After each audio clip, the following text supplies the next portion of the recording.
નમસ્કાર, આપ જોઈ રહ્યા છો નેશન પ્લસ ન્યૂઝ. હું છું આપની સાથે હેતલ ભગત.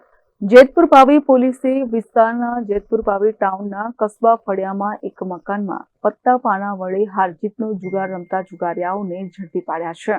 જેતપુર પાવી પોલીસની ટીમને બાતમીદારો દ્વારા ચોક્કસ બાતમી હકીકત મળી હતી, જેના આધારે જેતપુર પાવી પોલીસ સ્ટેશનના વિસ્તારના જેતપુર પાવી ટાઉનમાં કસ્બા ફળિયામાં એક કબજાના મકાનમાં પત્તા પાના વડે હારજીતનો જુગાર રમાડી પકડાઈ જતા દાવ ઉપરના ₹15,450 તથા પકડાયેલ ઈસમોના અંગ ઝડતીમાંથી મળી આવેલ રોકડ ₹16,400 તથા મોબાઈલ ફોન 4 જેની કુલ કિંમત ₹23,500 તથા પત્તા પાના એમ કુલ મળી કુલ કિંમત ₹55,350 ના મુદ્દામાલ સાથે 8 ઈસમોને જુગાર રમવાની પ્રવૃત્તિ સાથે પકડી પાડી જુગારનો ગણનાપાત્ર કેસ શોધી કાઢી જેતપુર પાવી પોલીસને સફળતા મળેલ છે, જે અંગે આગળની કાર્યવાહી હાથ ધરવામાં આવેલ છે. Rehan Patel, nation plus news, Chhota Udepur. સમાચારોના સતત અપડેટ મેળવવા માટે અમારી નેશન પ્લસ ન્યૂઝની યુટ્યુબ ચેનલને સબસ્ક્રાઇબ કરો, બેલ આઇકન દબાવો અને જોડાયેલા રહો ફેસબુક, ઇન્સ્ટાગ્રામ અને ટ્વિટર પર.